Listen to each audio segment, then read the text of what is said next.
배척당하셨음에도 불구하고 예수님은 어떻게 하셨다? 그 사역을 멈추지 않고 사역을 계속해서 이루어 가셨다라는.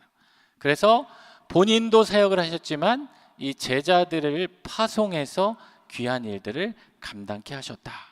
이런 모습 속에서 우리가 하나 생각할 수 있는 것은, 우리 신앙은 그런 것 같아요. 우리 삶 가운데 때로는 고난이 있고 이렇게 배척을 받고 시련이 있고 위기가 있는 그 자리에서도, 우리가 그 자리에서도 주님께서 맡겨주신 그 사역의 일을 감당하게 될 때 하나님께서 예비하신 일들을 이루어가게 해주신다라는. 그래서 이 제자들을 보낼 때 권능도 주시고 주님께서 그들을 책임져 주신다. 그래서 이 제자들이 둘씩 파송하고 나와서 들어온 결과 많은 사람들이 또 예수님에 대해 알게 되고 복음에 대한 소식을 듣게 되었다. 그래서 제자들이 다녀와서 보고하게 되었고요. 그런 일들을 경험한 후에 예수님께서 오병이어로 5천 명을 먹이시는 사건, 그리고 지난 시간에 우리가 살펴봤던 어떤 기적이 있었습니까? 예수님께서 갈릴리 바다 위를 그 풍랑 가운데 걸으시고 잠잠케 하셨던 그 일이, 그 기적이 기록되어 있었어요. 그리고 지난 시간에 우리 7장 앞부분 잠깐 살펴봤는데, 이 일이 있은 후에 예루살렘에서 내려온 장로들과 전통에 대한 논쟁이 있었다. 특별히 그들은 사내들인 공회원이었다. 그래서 사내들인 공회원들 가운데 누가 내려왔다고 그랬어요? 바시, 바리새인과 서시, 서기관들. 바리새인들과 서기관들이 내려와서 예수님에게 예루살렘에서부터 한 2시간 40분, 한 3시간 이 차를 타고 3시간, 2시간 넘게 걸리는 그 거리를 이 사람들이 내려왔다라는 의도가 있는 거죠. 정말 예수님에 대한 그게 궁금해서 내려왔다기보다 무언가 이들은 의도를 가지고 내려왔다. 그런데 이들이 이 예수님을 향해서 이 질문하고 공격하고 논쟁했던 그 기준이 예수님에 대한 기준이 달랐다라는 거죠. 그들이 믿고 있던 율법, 우리 지난 시간에 마지막에 우리 했었는데 여러분 기억하십니까? 그 모세를 통해서 하나님께서 율법의 말씀을 주셨어요. 그렇죠? 시내산에서 모세를 통해서 율법의 말씀을 주시고, 그 율법의 말씀이 하나님께서 어떻게 하셨어요? 친히 이 돌판에 새겨 주셨잖아요. 새겨 주셔서 그것들을 이 사람들이 가지고 오고, 또 모세를 통해서 모세가 기록한 그 모세오경의 말씀들이 성문, 이 글자로 책으로 내려온 게 성문 토라라는 거예요. 그리고 그거 외에 또 이들이 이렇게 말로 구전으로 이 전해온 그 성문 토라가, 구전 토라가 있었다라는 거죠. 그래서 그 구전 토라 가운데 하나가 미시나라는 거였고, 그리고 그 미시나를, 그 토라를 해설한 게 여기 게마라라는 거여서 이 두 개가 합쳐서 우리가 잘 아는 탈무드라는 거예요. 그러니까 이스라엘 백성들이 이 읽고 믿고 그들이 의지하는 이 탈무드라는 책은요, 여러분 읽어보셨죠? 네, 읽어보시면 거기 있는 책들은 이 성경의 내용들하고 비슷해요. 비슷하고 성경에서 말하는 그것들을 우리의 삶 가운데 구체적으로 어떻게 살아가야 되는지 그런 이야기들이 기록되어 있는데, 그것을 하나님께서 이렇게 하라 명하신 것이 아니라 그들이 그 율법을 듣고 그것을 지켜가면서 이 말을 통해서 서로 몇 대 걸쳐서 구전으로 전해진 것이 바로 그 탈무드였다라는. 그러니까 이 지금 장로들이 믿고 있던 그 전통이라고 하는 거, 그들이 이야기하고 있는 율법이라고 하는 거는 대부분 이런 구전으로부터 내려온 것들이 많다라는 거예요. 근데 여러분, 이 글이라는 게 그렇잖아요. 딱 그것을 지키기 위해, 어떤 것을 보존하기 위해 그렇다 보니까 이들이 그 자체에 빠지게 되고 만 거예요. 그러니까 이들이 율법주의자가 되고 형식주의자가 되고 정말 아무런 삶의 능력도 없으면서 자신들이 참된 진리를 믿고 있다라고 여기며 살아가는 자들이 되었다라는. 오늘은 이제 4절 말씀부터 우리 살펴보겠습니다. 7장 4절 말씀 32쪽이에요. 같이 한번 4절 말씀 읽어보겠습니다. 시작. 또 시장에서 돌아와서도 물을 뿌리지 않고서는 먹지 아니하며 그 외에도 여러 가지를 지키어 오는 것이 있으니 잔과 주발과 놋그릇을 씻음이러라. 이들이 어느 시장에 다녀와서도 물을 뿌리지 않고서는 먹지 아니하였다는 거예요. 먹지 않았다. 그리고 이게 뭐에 있다? 그들이 말하는 율법에 있다라는 거예요. 그들이 말하는 그 탈무드, 그런 율법에 있다라는 거예요. 그 당시는 예수님 시대에는 탈무드가 아직 기록되기 전이었으니까 그렇게 구전으로 내려오는 그들이 믿고 따르는 율법에 있다. 그래서 이 시장에 다녀오면 이 손을 씻지 않으면 어떻게 된다? 부정하다. 부정하다. 그리고 시장에 다녀와서 손을 씻으면 부정하지 않다. 그래서 항상 시장에 돌아와서도 단순히 이것이 그냥 위생적인 것을 위해서 씻는 것이 아니라 그냥 시장에 있는 사람들과 거기에 있는 물건들을 부정하게 여겼다라는 거예요. 그냥 그곳은 부정한 곳이야. 여기는 정한 곳이야. 그러니까 성전에서 아무리 더러운 것을 해도 여기서는 깨끗한 거고요. 시장에서는 아무리 깨끗한 일을 해도 시장에 다녀오면 부정하다라고 여기게 되었다. 그래서 여기도 나오잖아요. 잔과 주발과 놋그릇. 잔은 이 물이나 포도주를 담는 이 작은 잔이고요. 주발은 놋쇠로 만든, 여러분 밥그릇 있죠? 밥그릇 같이 생긴 거고, 놋그릇은 이 놋으로 만든 이 구리 그릇을 이야기합니다. 또 5절 말씀 같이 읽어보겠습니다.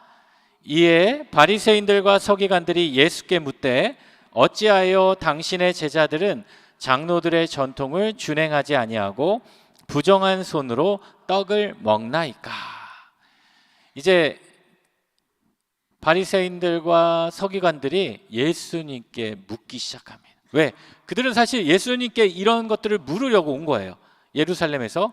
왜 물었을까요? 이 물음의 이유는 1번 궁금해서, 2번 요즘 아이들 표현대로 그냥. 그게 아니라 왜 물었을까? 이들이 묻는 그 물음에는요, 이 의도가 있는 거예요. 특히 죄인을 신문할 때, 그때 단어가 바로 이 묻대라는 단어, 묻다, 에페로토신이라는 단어인데, 실제로 이 신약 성경을 보면요, 이 단어가 이 마가복음 14장에는 대제사장이 예수께 묻는 거예요. 왜? 예수님으로부터 책을 잡으려고. 또 빌라도도 예수께 묻죠. 또 유대인들이 그 맹인 앞을 보게 된 그 맹인의 부모를 불러서 물을 때, 무언가 궁금해서 묻는 게 아니라 그것을 물음을 통해서 그 사람의 잘못을 지적하고 찾고자, 그러한 시험적인 질문이죠. 그러니까 물으면서도 그들의 마음 가운데 뭐가 있냐면 하나만 걸려라. 여러분, 우리 그 자녀들 어렸을 때 자녀들이 이게 잘못한 거를 여러분 딱 이렇게 듣고 알고 우리 자녀들에게 묻잖아요. 여러분 그럴 때 있지 않아요? 얘가 거짓말을 하는지 안 하는지. 자녀들이 다 거짓말 안 하고 정직하게 지냈습니까? 저희 집에서는 저희 어렸을 때 이 호적에서 이 재해지는 사건이 이 3가지 사건이 있어요. 물론 제가 뭐 재해지진 않았지만 그 3가지를 이 어겼을 3가지 중에 하나를 어기면 저는 뭐 그냥 인생이 끝나는 거야. 첫 번째가 예배 빠지는 거. 왜냐하면 저희 집이 예배 교회였기 때문에 빠질 수가 없어요. 사실 빠질 수도 없지만, 빠지고 싶은 마음도 없지만 또 빠질 수도 없었어요. 왜냐하면 시골에 있을 때 이제 그 개척교회를 저희 집에서 이렇게 할 때 저희 집 그 한마디로 말하면 그 옛날 집은 이렇게 있으면 거실이 그냥 이렇게 마룻바닥이에요. 마룻바닥이 이렇게 쫙 있어서 아무것도 없어요. 집이 딱 들어오면은 마룻바닥만 있어. 그리고 마룻바닥 옆에 이렇게 방이 이렇게 있고요. 그 방은 하나는 뭐라 그러죠? 서재, 목사님 서재, 하나는 안방, 하나는 여기 부엌, 뭐 이렇게 돼 있는데 그게 이제 저희 집이었는데, 그러면 이 마루는 뭐 하냐? 마루가 예배당이었어요. 그러니까 뭐 어디 갈 수가 없어요. 그냥 예배를 드리면 예배 드리고, 그냥 뭐 믿음이 있어서 예배를 드리는 게 아니라 그냥 거기에서 또 이렇게 예배를 드리고, 또 이 강대상 단상이 있었거든요. 단상에 있으면 거기서 놀고, 평일에는 거기서 이제 저는 주로 놀았어요. 뭐 하고 놀았냐면, 여러분 옛날에는 예배당에 의자가 없으니까 방석이 있죠, 방석. 근데 방석이 이렇게, 그런 방석 아세요? 이렇게 딱딱한 방석, 이게 좀 각져서 이렇게 세우면 세워지는, 그래서 방석으로 이렇게 터널을 만들어서 이렇게 놀았던 기억이 나요. 놀다 보면 강대상 위에도 올라가고, 그러면은 안수 집사님이 토요일 날 오셔서 제가 강대상 위에 올라가는 걸 보고, 저는 저희 집이니까 올라갔는데, 너네 저 강대상 위에 올라가면 천벌 받아. 그래갖고 무서워서 못 올라갔던. 그리고 그 하나는 이 예배를 빠지는 거고, 또 한 가지는 뭐 하냐면 욕을 하는 거예요. 욕을 하면은 뭐 그냥 혼나는 거야. 그래서 이 욕을 못 하게 했고, 또 한 가지가 뭐냐면 이 거짓말하는 거예요. 거짓말. 근데 제가 거짓말을 했을까요, 안 했을까요? 예? 아, 그래도 목사인데요. 많이 했어요. 많이 했는데, 그 거짓말을 하면 저희 부모님이 이렇게 딱 앉혀놓고 이렇게 물어봐요. 너 이거 했어, 안 했어? 그럼 저는 사실 했거든요. 근데 뭐라고 그래요? 안 했어. 근데 저희 엄마는 안 했다 그러면 저는 안 한 줄 믿을 줄 알았는데, 너 왜 거짓말해? 너 왜 거짓말해? 그러니까 이미 그 물음 자체가 얘가 했는지 안 했는지 궁금해서 묻는 게 아니라 뭐 때문에 묻는 거예요? 확인하려고 묻는 거예요. 지금 이 바리새인과 서기관들도 마찬가지예요. 이 묻는 목적이 있다라는 거예요. 신문하기 위해서, 그 잘못을 끄집어내기 위해서 하나만 걸려라 라고 하면서 묻고 있다라는 거죠. 그러면서 바리새인과 서기관들이 예수께 물을 때, 그러니까 구체적으로 묻는 거죠. 뭐라고 물어요? 어찌하여 당신의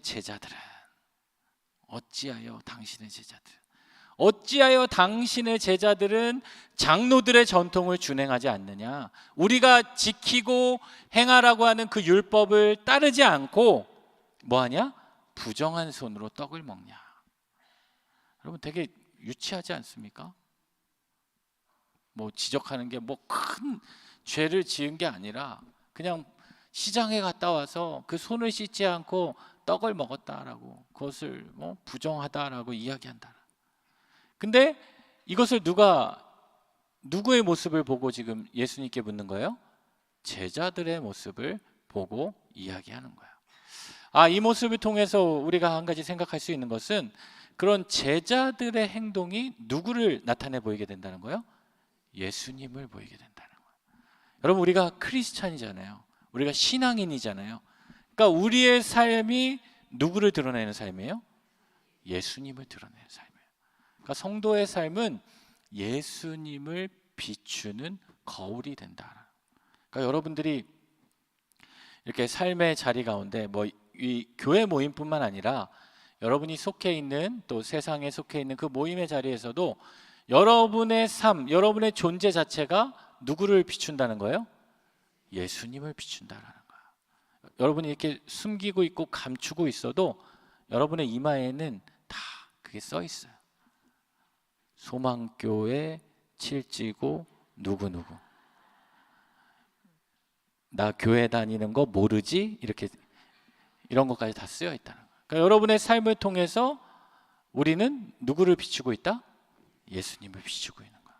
그러니까 여러분, 스스로의 삶에 한번 질문을 해보세요.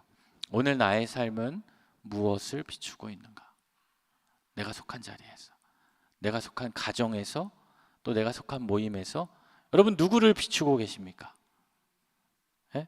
예수님을 비추고 계세요? 누굴 비추고 계세요? 나를 비추고 있어요? 또 뭐 다른 것들을 비추고 다른 것들을 더 드러내고, 그게 아니라 누구를 비추는 인생이 되어야 돼요? 예수님을 비추는 인생이 돼야 돼요. 그러니까 옆에 한번 보세요. 누가 보여요? 옆에 계신 분들을 보면 예수님을 보여야 되는 거예요. 예수님이 보여야 돼요. 자, 옆에 예수님이 보인다. 네. 예수님이 보이고, 그러한 은혜가 보이고, 그런 것들이 보여줘야 한다.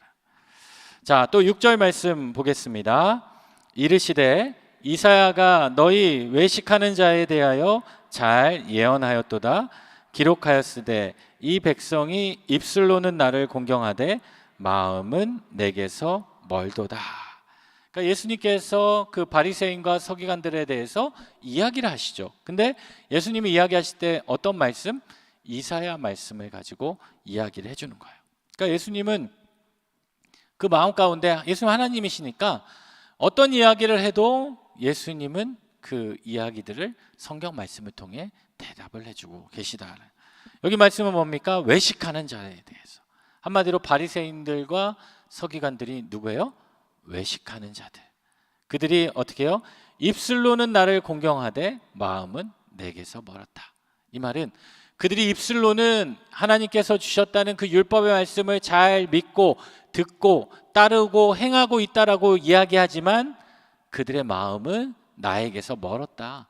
실제로 그들의 삶의 자리 가운데 그러한 율법의 말씀을 지키고 행하는 모습은 전혀 보이지 않는다. 그러니까 디모데후서에 이런 말씀이 있죠. 경건의 모양은 있으나 경건의 능력은 부인하는 자. 부인하는 자. 여러분, 책 중에 이런 책이 있어요. 믿는 만큼 행동한다. 믿는 만큼 행동. 이 말은 뭐예요? 우리의 믿음의 모습은 무엇으로 나타난다? 행동으로 나타난다. 삶의 열매로 나타난다. 그러니까 내가 열심히 믿는다고 고백하고 내가 의지하고 기도하고 말씀 보지만 정말 그것이 참 믿음인지 아닌지는 무엇을 통해서 나타난다는 거예요? 우리의 삶을 통해 나타난다. 삶을 통해. 근데 아까도 얘기했지만 우리의 삶은 누구를 비추는 거울이다? 예수님을 비추는. 근데 내가 열심히 살고 내가 열심히 믿고 열심히 살았는데 예수님이 비춰지지 않고 누가 비춰져요? 내가 비춰지고 또 다른 것이 비춰지면 그것은 참된 믿음이라고 볼 수 없다라는 거예요. 그러니까 믿음은 뭐예요? 믿음은 내가 죽는 거잖아요. 믿음은 내가 죽는 거.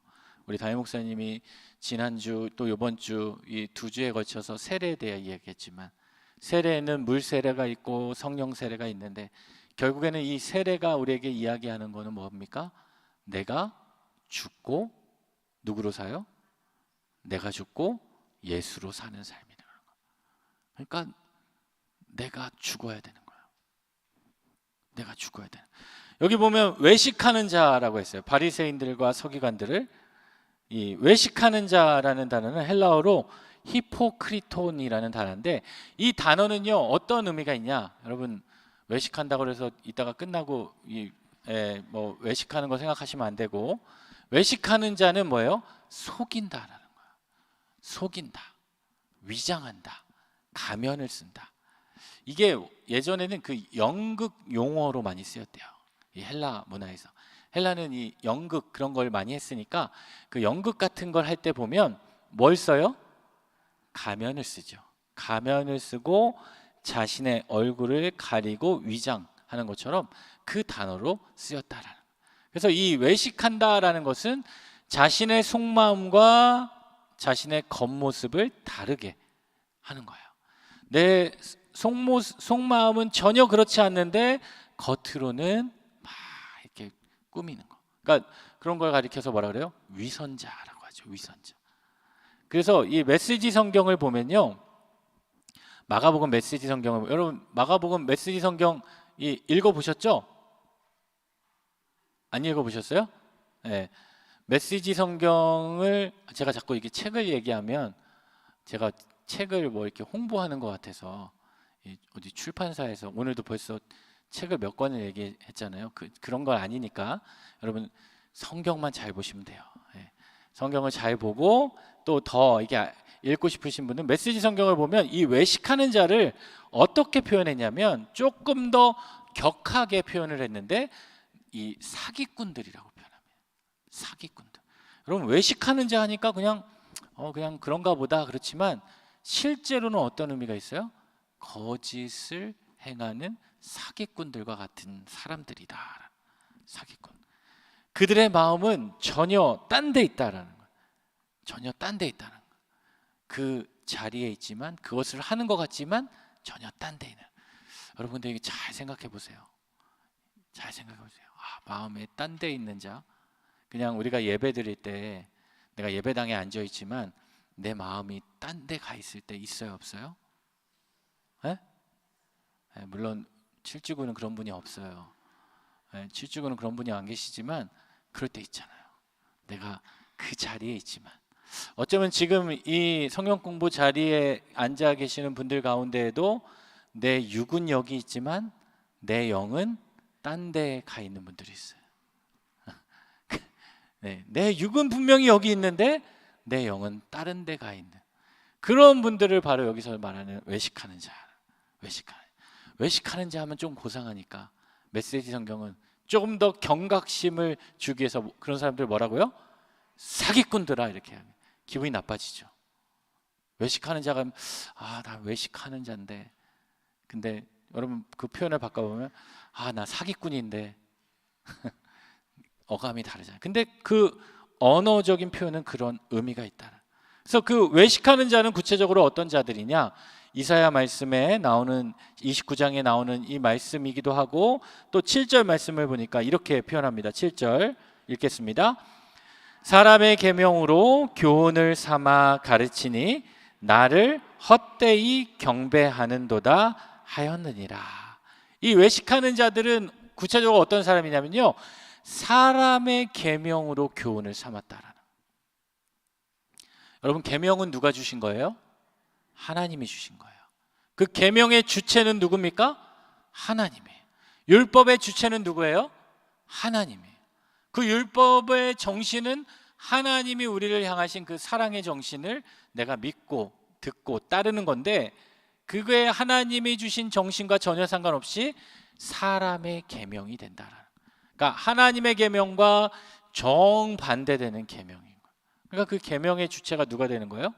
사람이 되는 거예요. 왜 사람이 그 계명의 주체가 될까요? 아까 얘기한 것처럼 자신이 죽지 않았기 때문에. 이 일을 통해서, 이 열심을 내는 걸 통해서 하나님의 영광을 높이는 게 목적이 아니라 누구의 영광을 높이는 게? 자신들의 영광을 높이는 게 목적이기 때문에.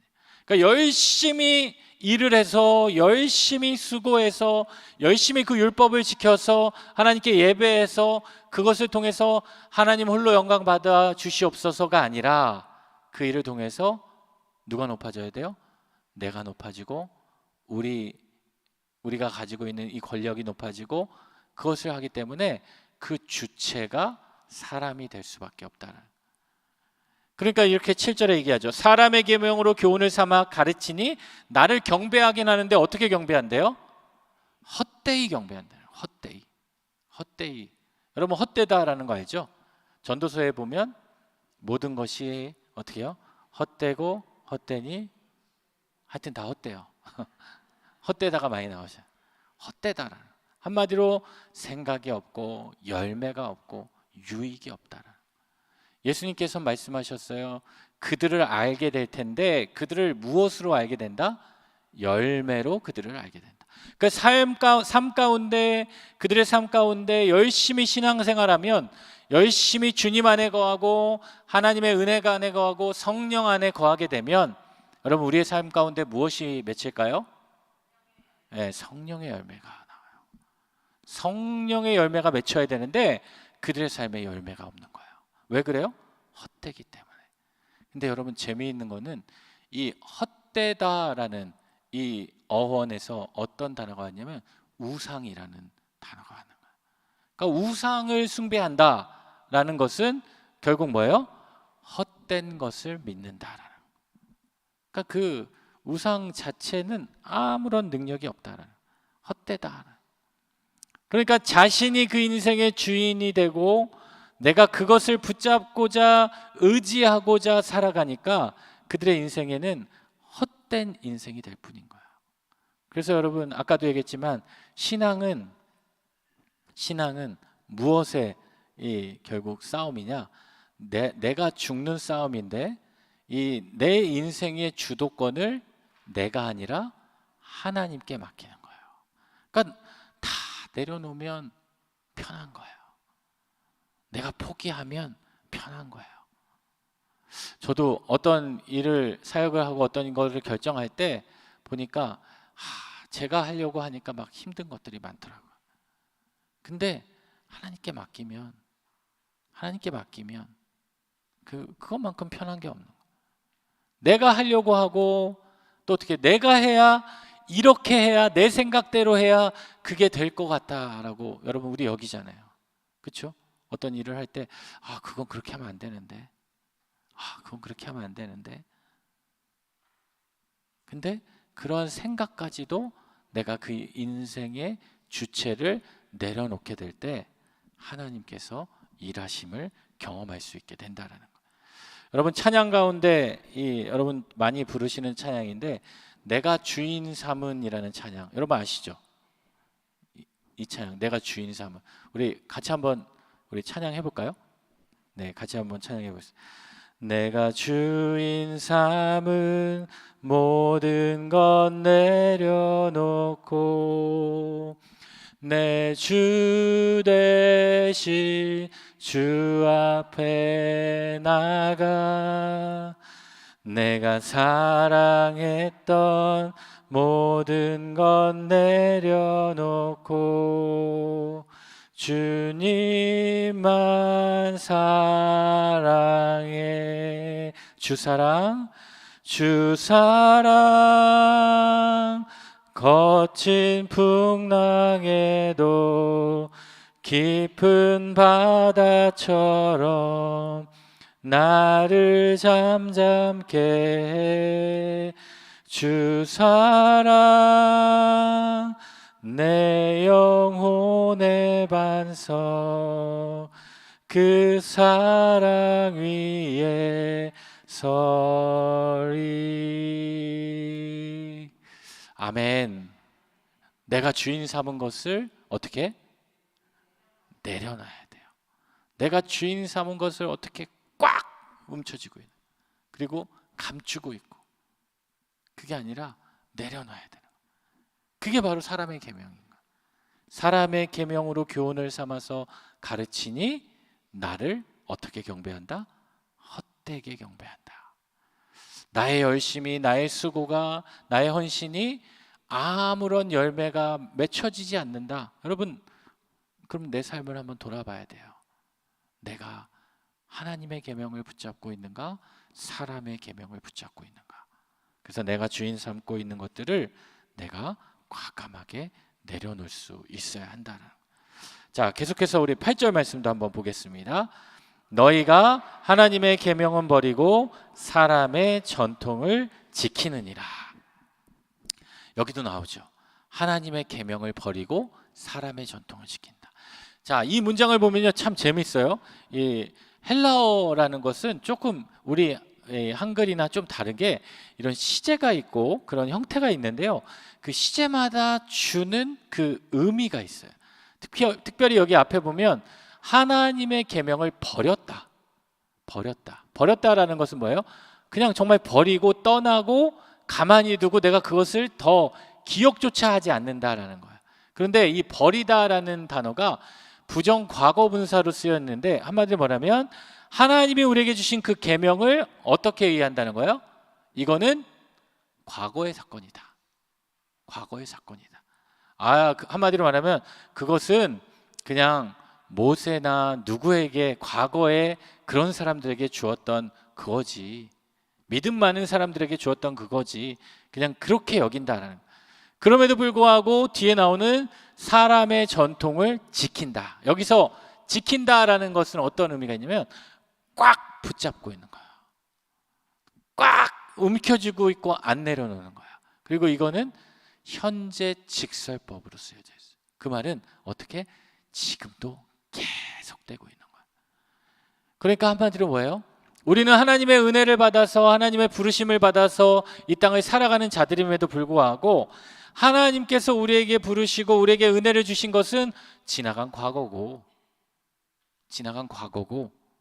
은혜는 과거의 사건으로 알고 있고 지금 현재는 무엇으로? 사람의 전통으로 내 생각으로 채워가는 것을 이야기한다는.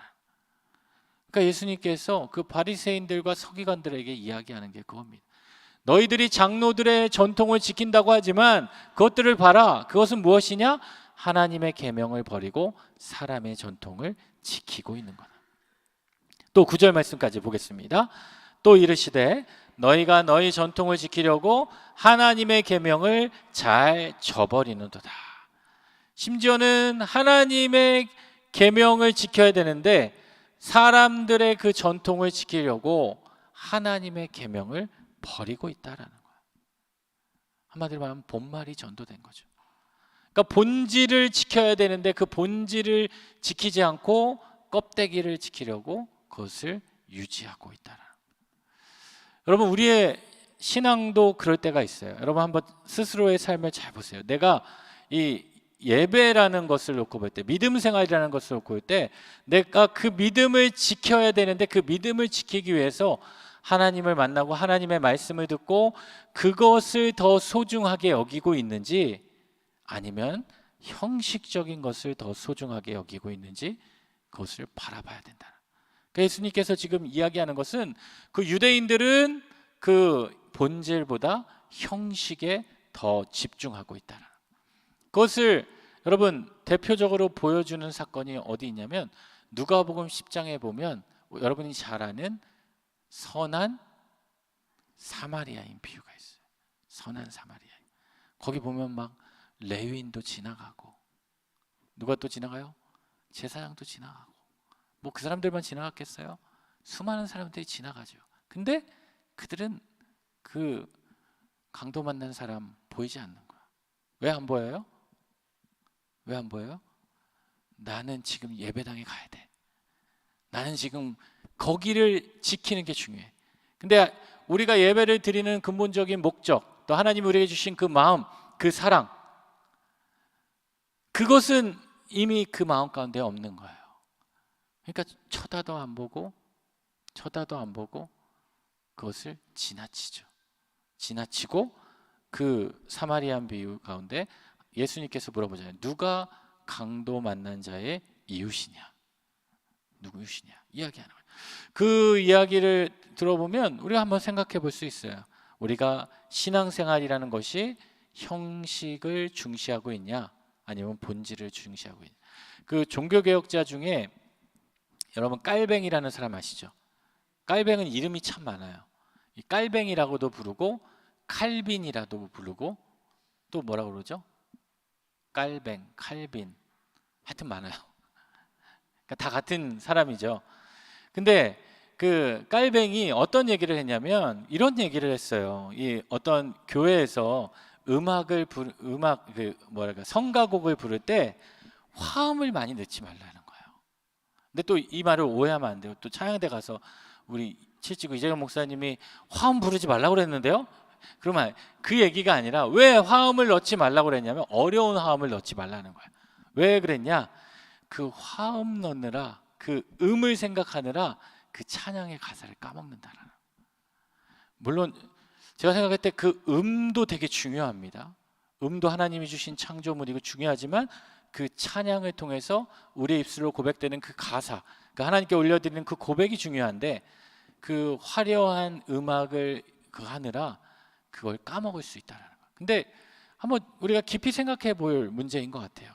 지나치게 우리가 그런 형식과 그런 화려함을 보이기 위해서 때로는 우리가 놓치고 있는 그런 본질적인 모습이 있을 수 있다는 거예요. 여러분도 한번 여러분의 삶 가운데, 여러분의 신앙 가운데 한번 생각해 보시면 좋을 것 같아요. 내가 예배당을 갈 때 내가 어떠한 것에 더 치중하는가? 어떤 분은 예배당에 갈 때 가장 중요한 것은 가방이야. 오늘은 어떤 백을 메고 갈까? 오늘의 포커스는 신발이야. 오늘은 어떤 코트를 입고 갈까? 그러니까 막 토요일마다 막 집이 난리가 나는 거야. 왜 난리가 나요? 어떤 옷을 입고 갈까? 어떤 코트를 입고 갈까? 어떤 가방을 입고 갈까? 근데 예배당에 갈 때 내가 어떠한 마음으로 어떤 은혜를 받을까? 거기에 대한 준비는 또 없는 거야. 예배당에 앉아서도 계속 신경 쓰는 거죠. 가방을 이렇게 놓을까? 여기 위에다 올려놓을까? 옆에다가 놓을까? 또 다른 것도 있을 수 있어요. 내가 예배당에 갈 때 내가 어떠한 이 예배뿐만 아니라 예배를 놓고 생각하면 여러분 오늘 성경 공부의 자리도 마찬가지예요. 성경 공부의 자리 나올 때 어떠한 마음으로 나와서 앉아 계십니까? 마가복음을 통해서 하나님이 또 나에게 주시는 그 말씀을 듣고 한 말씀이라도 내가 오늘 적용할 수 있는 그 말씀을 내가 한번 찾아봐야 되겠다. 그리고 그 말씀 가지고 한 주간을 살아야 되겠다. 여기 앉아 계시는 분들은 다 그런 생각이겠지만 또 다른 마음으로 앉아 계시는 분들이 있을 수 있어요. 오늘은 어떤 떡을 줄까? 어떤 간식을 줄까? 오늘 끝나고 우리 구역은 무엇을 먹을까? 오늘은 어디를 갈까? 또 여러분의 마음 가운데도 또 여러 가지 삶의 자리에서 마찬가지인 거예요. 어떤 형식을, 어떠한 것을 내가 더 관심을 기울인가? 그러니까 예수님께서는 그 마음을 다 보고 계시는 분이시기 때문에 그러한 것들을 다 바라보고 계신다라는 거예요. 예수님께서 저에게도 또 그런 마음을 주셨어요. 여러분의 마음이 언제 쉬나라는 그런 마음이 있어서 여기까지 하고 10분 쉬었다가 우리 또 이어가겠습니다. 우리 성경 공부 반장님 나오셔서 이 그림을 하나 보여드리겠습니다. 여러분 아시는 그림일 텐데 김기창 화백의 착한 사마리아 사람이라는. 그러니까 보통 우리가 성화를 보면 이 서양 화가들이 많이 그리잖아요. 근데 여러분 많이 아실 텐데 이 김기창 화백 같은 경우는 한번 인터넷에 찾아보시면 되게 작품이 많아요. 이 성화를 이 한국 시각으로 이 동양화처럼 이렇게 그린 장면들이 많이 있는데 이 착한 사마리아 사람을 또 이렇게 도와주는 그 모습을 이 그림으로 이게 그린 그림이 있습니다. 우리 10절 말씀 같이 읽어보겠습니다. 모세는 내 부모를 공경하라 하고 또 아버지나 어머니를 모욕하는 자는 죽임을 당하리라 하였거늘. 자, 이제 이 바리새인과 서기관들이 사람의 계명을 지키려고 하나님의 계명을 한마디로 버린 그 이야기들을 예수님께서 하시는데, 모세는 내 부모를 공경하라고 했죠. 어디에서 얘기했습니까? 시내산에서 10계명의 말씀을 주면서 이 부모를 공경하라가 몇 번째 계명이에요? 네 살 간도 네네. 몇 번째? 다섯 번째 계명. 부모를 공경하라. 네 번째 계명은 안식일을 기억하여 지켜라. 거룩히 지켜라. 그래서 다섯 번째 이 부모를 공경하라 이야기했는데, 이 사람들이 이야기하면서 부모를 공경한다라는 그 이야기를 이제 예를 들기 시작하는 거예요. 그러면서 모세는 부모를 공경하라라고 이야기했고, 아버지나 어머니를 모욕하는 자는 어떻게 한다? 죽임을 당할 것이다라고 이야기를 하고 있어요. 근데 모세는 이렇게 얘기했는데 너희는 과연 어떻게 하는가? 11절 말씀 읽어보겠습니다.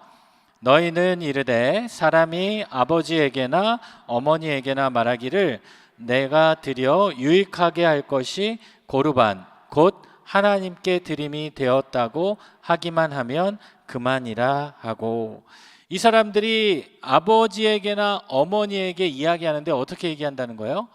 내가 드려 유익하게 할 것이 고르반, 하나님께 드림이 되었다. 그러니까 어머니나 아버지를 공경해서 이 모세율법처럼 공경해야 되는데, 이 사람들이 어떻게 한다는 거예요? 어머니나 아버지를 공경해야 될 그런 물건이나 물질이나 그런 재물을 가지고 어머니나 아버지를 공경하는 것이 아니라 뭐라 그래요? 하나님께 드렸다. 하나님께 드렸다라고 그 부모에게 또 다른 사람들에게 선포한다라는 거. 그러니까 이 고르반이라는 단어는 어떤 의미가 있냐면 선물, 재물 이런 의미가 있는데, 특별히 하나님께 드림이 되었다. 하나님께 드리는 것을 이야기한다라는. 그러니까 처음에는 이 고르반이라는 단어를 어떤 상황에서 썼냐면 내가 가지고 있는 것들을 하나님께 헌신하고 다짐하는 거. 그러니까 우리가 예를 들면 여러분 헌금을 드리고 하나님께 예물을 드리고 이런 것들을 고르반이라고 한다는 거예요. 그러니까 처음에는 그러한 의도로 이 사용이 되었어요. 그래서 내가 이 물건을 내가 고르반이라고 하면 이 물건은 하나님께 드리기로 내가 결단하고 하나님께 약속했기 때문에 이 물건은 다른 데 사용할 수 없게 되었다는 거예요. 왜? 이건 하나님께 드리기로 결단했으니까. 근데 부모를 공경하는 것도 마찬가지예요. 이 사람들이 부모를 공경할 때도 부모를 공경하지 않고 고르반이라고 하고, 이것을 하나님께 드리는 것이 아니라 어떻게 해요?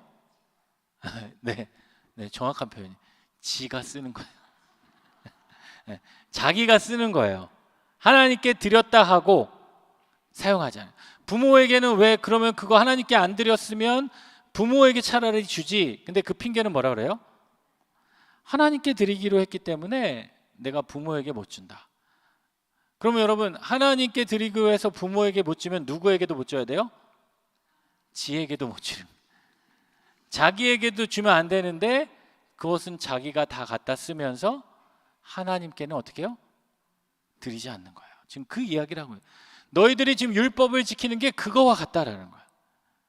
그거와 같다라는 거예요. 이렇게 말만 하고 안 드려도 그들에게 아무런 피해가 없으니까 부모를 공경한다라고 해야 되는 그 상황 속에서도 그것이 아까워서 고르반이라고 선포하고, 이거는 하나님께 드리기로 내가 서원하고 약속했다라고 하고 하나님께 드리지도 않고 또 부모에게도 드리지도 않고, 그리고 어떻게 해요? 자기가 다 배불리 이익을 채우고 있다라는 거죠. 그러니까 그렇게 하기만 하면 그만이다라고 하는 거예요. 말로만 하겠다고 하고 실제로 그 부모를 공경하거나 모시지도 않았다라는 거예요. 그래서 12절 말씀도 같이 읽어볼게요. 자기 아버지나 어머니에게 다시 아무것도 하여 드리기를 허락지 아니하여. 왜? 아까 얘기했지만 이미 하나님 앞에 맹세하였기에 드리지 않았어도 부모에게 주면 그게 뭐가 된다는 거예요? 신성모독이 된다. 그러니까 부모에게 불효죄를 짓는 거예요, 안 짓는 거예요? 짓는 거죠. 부모에게 불효죄를 짓는 것도 있지만 또 누구에게 신성모독죄를 짓기 때문에 신성모독죄가 불효죄보다 더 크다라고 여기고 그것을 지키지 않는다. 결국 이 두 가지 죄를 다 범하게 되는 거죠. 근데 10절 말씀 보면 어떻게 돼 있어요? 부모를 모욕하는 자, 공경하지 않는 자는 어떻게 된다? 죽임을 당하게 되는. 그럼에도 불구하고 그들은 고르반이라고 선포하고 자신들의 뜻대로 사용하고 있다는. 그러니까 이것도 마찬가지예요. 그 율법을 정하고 율법을 행하고 안 하고 그 판단의 기준이 누구에게 있는 거예요? 바리새인과 서기관들, 자신들에게 있게 된다라는. 그러니까 이 율법의 기준이 하나님께 있는 것이 아니라, 이 율법을 만들어 주신 하나님께 있는 게 아니라 자신들에게 있기 때문에 이런 일들이 발생하게 된다라는 거예요. 또 13절 말씀 같이 읽어보겠습니다. 너희가 전한 전통으로 하나님의 말씀을 폐하며 또 이 같은 일을 많이 행하느니라 하시고. 폐했다라는 거 뭐예요? 너희가 정한 전통, 그 사람의 계명이죠. 사람의 계명을 가지고 하나님의 말씀을 폐했다, 무효로 만들어뒀다는 거예요. 무가치한 것으로 여기게 됐다. 여러분, 이것처럼 어리석은 일이 어디 있습니까? 어리석은 걸 가지고 그 예언서에 보면 하나님을 하나님이 아닌 것으로 바꾸어 버렸다.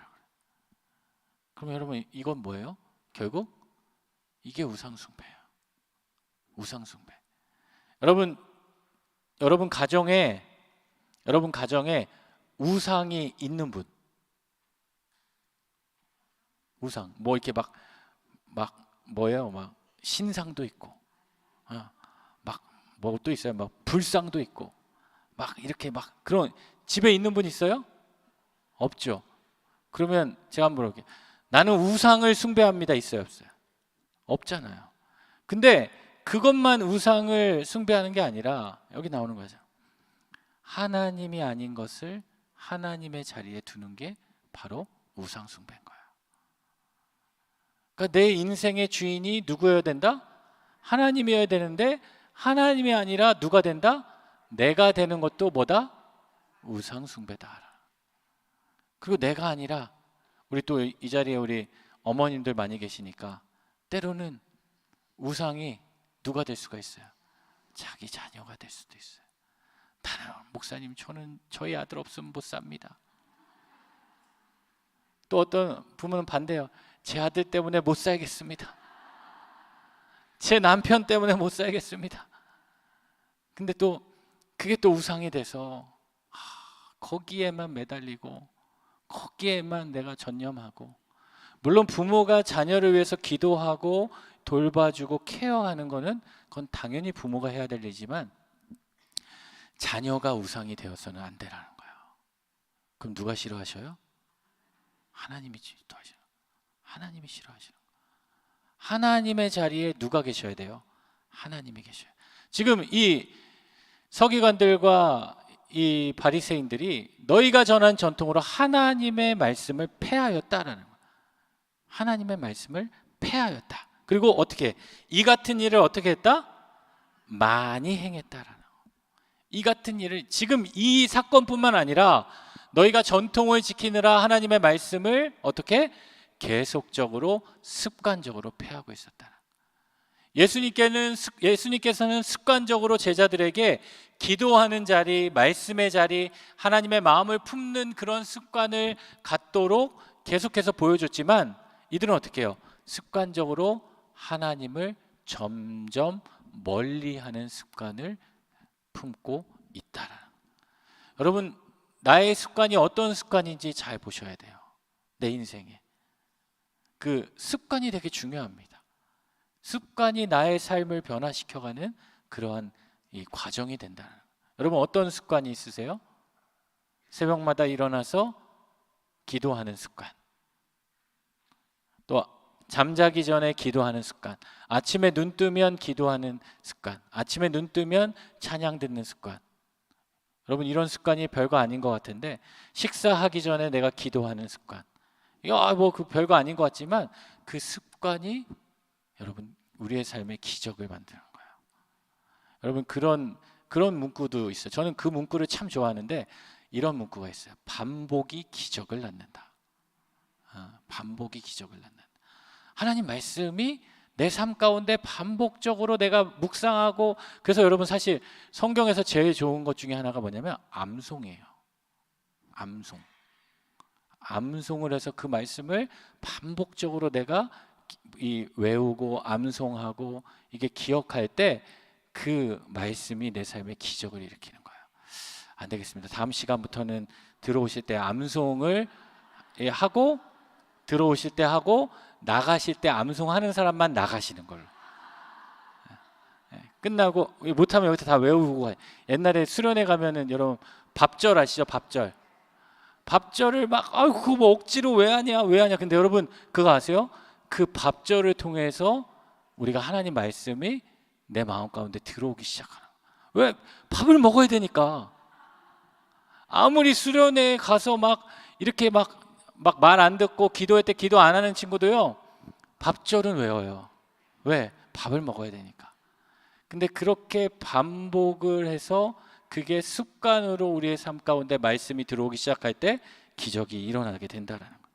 그래서 이 습관이 거룩한 습관을 만드는 게 좋아요. 우리가 거룩한 습관 하면 이 세 가지가 있죠. 말기찬, 많이 들어보셨죠? 말기찬 뭐예요? 말씀, 기도, 찬양. 말씀이 있는 습관, 기도하는 습관, 찬양하는 습관. 그래서 이렇게 거룩한 습관을 여러분 익숙해야 되는데, 우리는 본능적으로 어떤 습관에 우리가 익숙하냐면 어떤 습관? 좋지 않은 습관. 좋지 않은 습관을 그거는 가르쳐 주지 않아도 해요. 그렇죠? 여러분 자녀들 키워보시면은 깜짝 놀라지 않습니까? 다 애들이 막 전혀 예상치 못한 행동을 하거나 말을 했을 때 여러분 다 뭐라 그래요? 너 그거 누구한테 배웠어? 누구한테 배워요? 네, 부모에게 배우는 거죠. 저희 집 딸이 아직도 기억나. 한 4살 땐가 5살 때 이 소파에 누워 있는데요, 그 어린 딸이 그 다리도 짧은데 그 꼬아지지도 않는 다리를 이렇게 무릎에 꼬아가지고 이렇게 누워서 TV를 보면서 이렇게 과자를 먹고 있는 거야. 그래가지고 저희 아내가 기가 차가지고 이렇게 사진을 찍어가지고 저한테 보내준 거야. 이거 보라고. 얘가 왜 이러냐고. 근데 딱 보니까 그 모습에서 누가 보여요? 제가 보이는 거야. 제가 가르쳐 주지도 않았어요. 근데 그 아이가 아빠가 이게 쉴 때 그렇게 있는 걸 보면서 그러니까 누워가지고 이렇게 다리 정말 그 4살, 5살짜리가 다리가 꽈지겠습니까? 꼬는 게 더 힘든데도 아빠 따라한다고 그렇게 해가지고 그런 모습들. 이 안 좋은 습관은 그냥 한 번만 봐도 이렇게 익숙해지는 게 우리죠. 그래서 이 죄도 마찬가지예요. 죄도 이 한 번이 어렵지 2번 어때요? 쉽고 3번 어때요? 더 쉽고 10번은 그냥 습관이 되는 거예요. 그리고 내 삶이 되는 거예요. 그러니까 여러분 피노키오가 이 거짓말하면 어떻게 돼요? 코가 길어지는. 처음 길어지는 게 어렵지 이미 길어지면 여러분 10m든 100m든 뭐 이미 긴데 뭐 무슨 상관이 있어요. 그러니까 그 사탄의 전략 가운데 어떤 전략이 있냐면 이런 중요한 전략이 있어요. 사탄의 전략 가운데 믿는 사람들을 향해서 사탄이 쓰는 그 중요한 전략이 뭐냐? 허용이래요. 허용. 아, 이거 한 번만 해야지. 2번만 해야지. 근데 그 한 번이 2번 되고 2번이 3번 되고. 근데 되게 재밌는 건 뭔지 아세요? 좋은 거는 허용을 안 해요. 오늘 예배 한번 드리러 가야지. 오늘 새벽기도 한번 내가 1년 동안 한 번도 안 드렸는데 오늘 새벽기도 한번 드리러 가야지. 이런 건 잘 안 돼요. 근데 어떤 건 돼요? 오늘은 한번 빠져야지. 1년 52주인데 한번 빠져야지. 이런 거는 여러분 잘 된다는. 근데 사탄의 전략이 뭐예요? 허용이라는. 여러분 우리의 삶에 한번 잘 보세요. 내가 어떠한 것들을 한번 허용하기가 어렵지 그걸 허용하게 되면 2번, 3번은 너무나 익숙해지게 된다라는. 지금 이 장로의 전통을 지키는 것이 그런 상황에 있다라는 거예요. 자, 14절 말씀도 읽어보겠습니다. 무리를 다시 불러 이르시되 다 내 말을 듣고 깨달으라.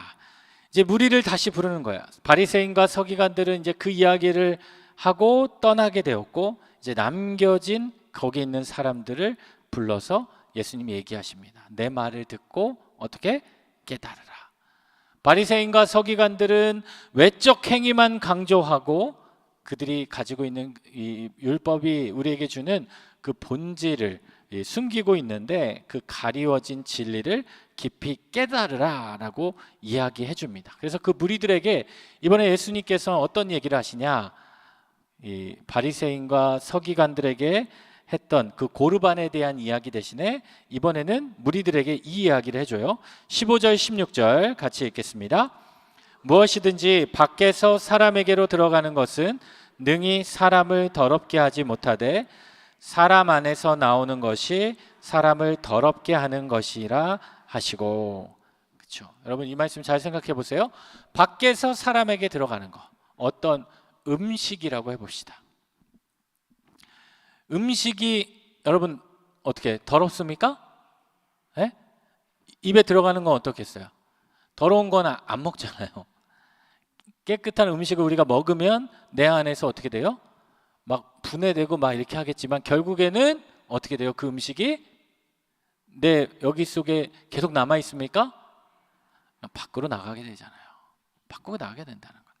그러니까 그것은 우리를 더럽게 하지 못하고 대신에 사람 안에서 나오는 것이 우리를 더럽게 합니다. 사람 안에서 나오는 건 뭐예요?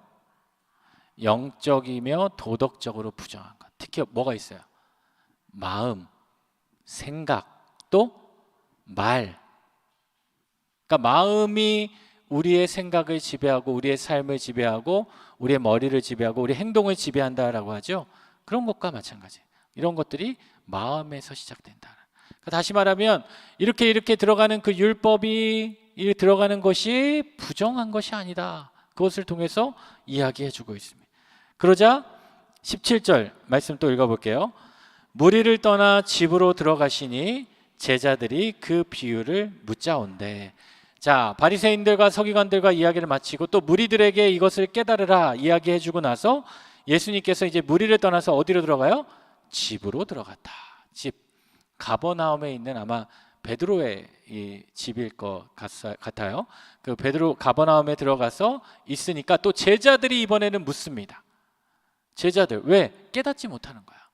예수님과 함께 그 바리새인들과 서기관들과 이야기했을 때도 옆에 있었고 무리들에게 이야기했을 때도 옆에 있었지만 그들은 깨닫지 못한 거야. 영적으로 무지했던 거죠. 그런데도 예수님께서 참 이 제자들을 보면서 한심하다 여기고 너는 어떻게 그렇게 몰라? 안 되겠다. 바꿔. 다시 12명 다시 뽑아. 저 같으면 한 33년 이 생애 중에 3년 공생애니까 한 10번은 다시 뽑았을 것 같은데 다시 뽑지 않죠. 근데 예수님 참 대단하신 거예요. 그런 제자들, 비록 모르고 영적으로 무지하고 그럼에도 불구하고 다시 예수님께 나와서 그렇게 묻는 제자들에게 꾸짖기도 하시지만 그들에게 다시 말씀해 주시고 깨닫게 해주신다. 끝까지 기다려 주신다. 그러니까 요한복음에 보면 그 말씀 있잖아요. 예수님께서 자기 사람을 사랑하시되 언제까지 사랑하셔요? 끝까지 사랑하신다. 그러니까 예수님께서 택하시고 부르신 자들을 어떻게 하신다? 끝까지 책임져 주신다. 포기하지 않으신다. 여러분의 삶 가운데 때론 내가 이해하지 못하고 어려움이 있고 내 상황이 납득이 되지 않고 내가 하나님의 심판을 받고 저주받은 것 같고 하나님이 나를 떠난 것 같다라고 여기는 그 자리에 계신 분들이 있을지 모르지만 그 자리에서도 예수님은 어떻게 하신다? 포기하지 않으신다. 예수님께서 택하여 부르신 자들을 포기하지 않으신다. 그리고 끝까지 사랑하신다. 자, 18절 말씀도 읽어보겠습니다. 예수께서 이르시되 너희도 이렇게 깨달음이 없느냐? 무엇이든지 밖에서 들어가는 것이 능히 사람을 더럽게 하지 못함을 알지 못하느냐?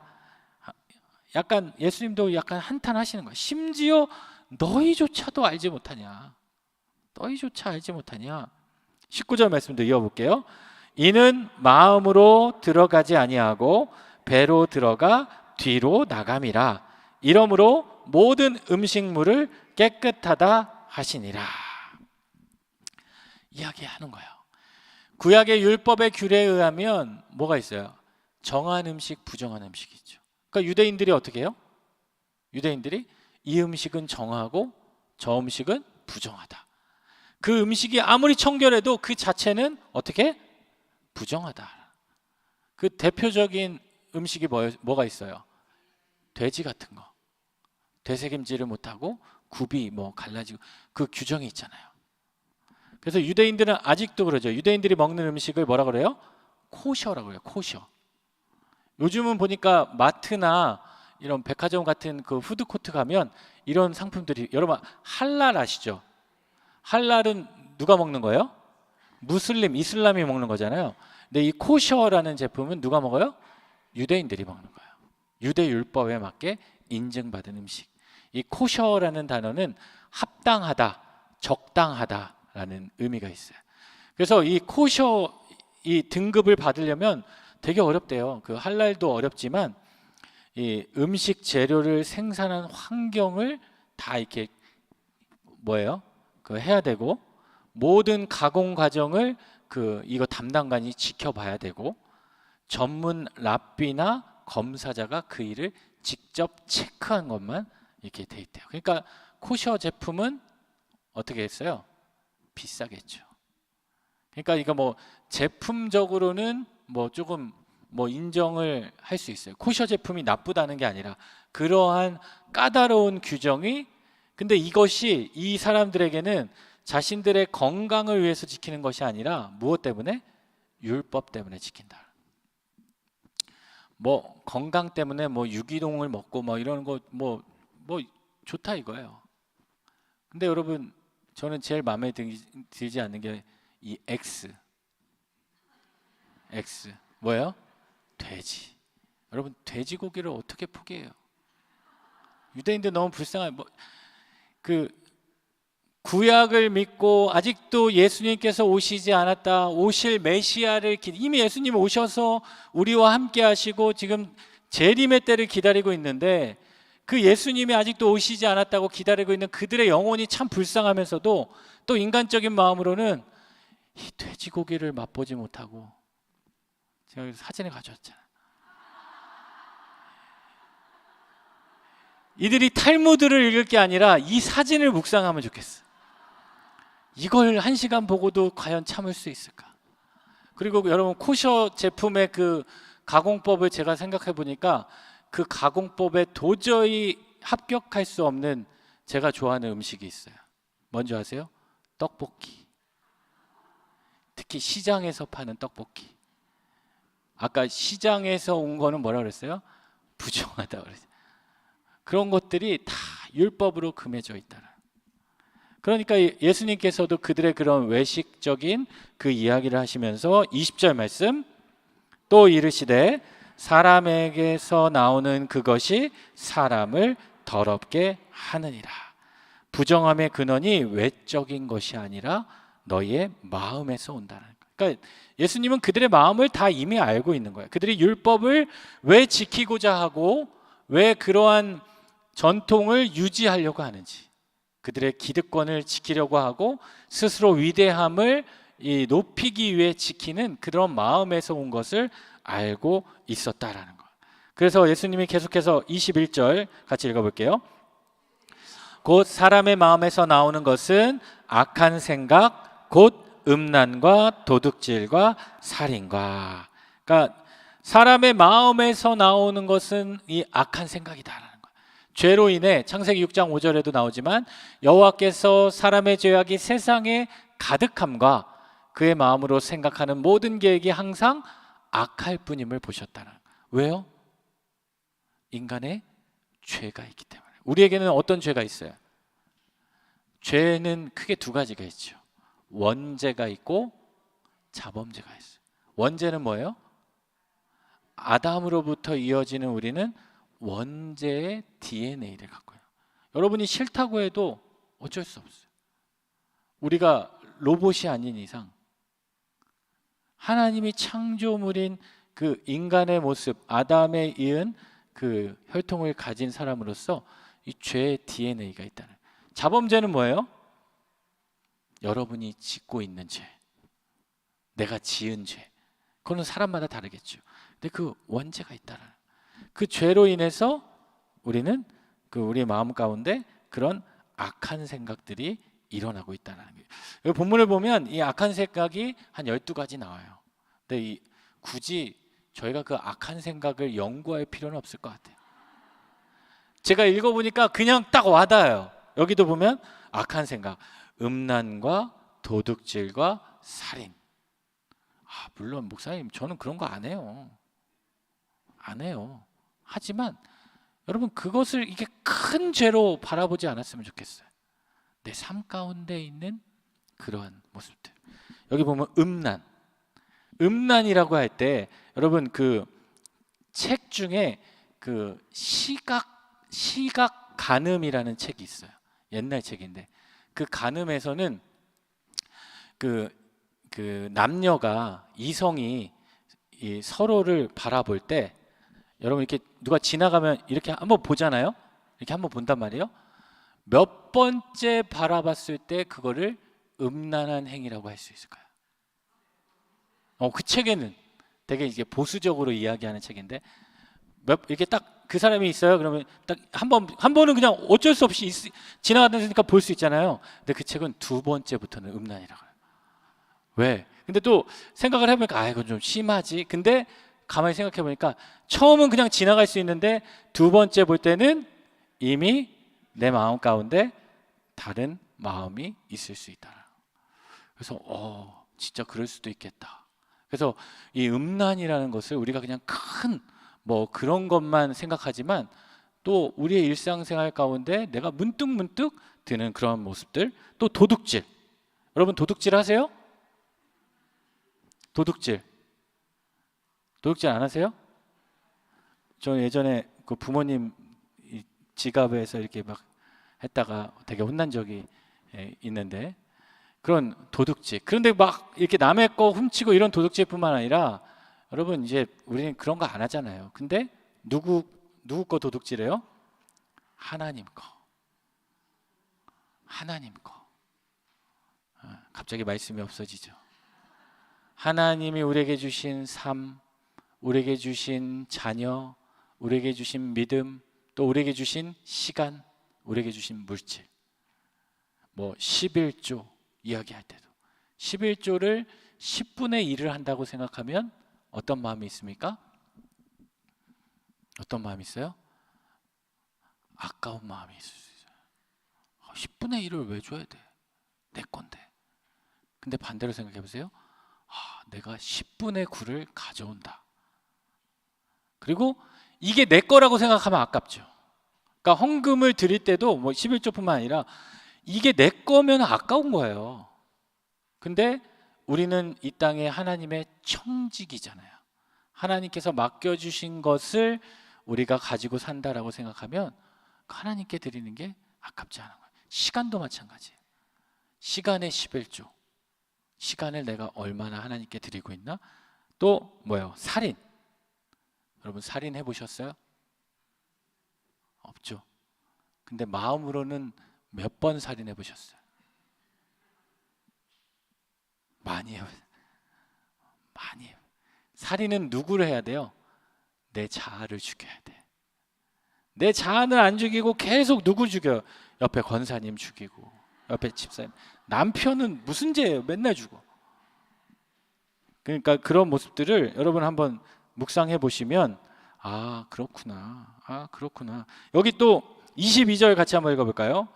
간음과 탐욕과 악독과 속임과 음탕과 질투와 비방과 교만과 우매함이니. 여기서 질투는 뭐예요?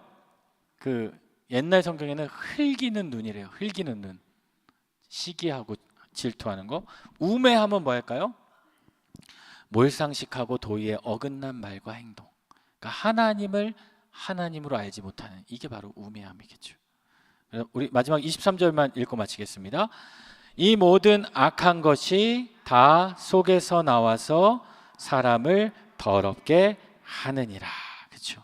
이 모든 것이 다 어디서 나온다? 속에서 나온다.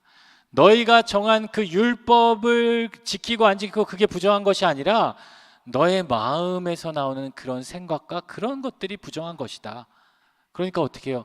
그러한 마음을 다스리는 그러한 것들을 믿음 가운데 살아가야 된다. 그러니까 사도 바울이 고린도전서 15장에서 어떻게 고백합니까? 나는 날마다 죽노라. 날마다 죽. 여러분 이게 신앙인의 고백이 돼야 돼요. 여러분 언제 죽는다고요? 날마다 죽어야 돼요. 날마다 죽어야 내가 주인 삼지 않고 내가 주인 되지 않고 하나님이 주인 된 인생을 살아갈 수 있게 됩니다. 우리 이 자리에 계신 여러분 모두가 날마다 우리 나를 죽임으로 하나님이 여러분의 삶을 살아가는 복된 인생이 되시기를 소망합니다. 우리 구역 예배 공과 잠깐 보겠습니다. 이번 주 말씀 누가복음 3장 21절에서 22절까지 그 지난주일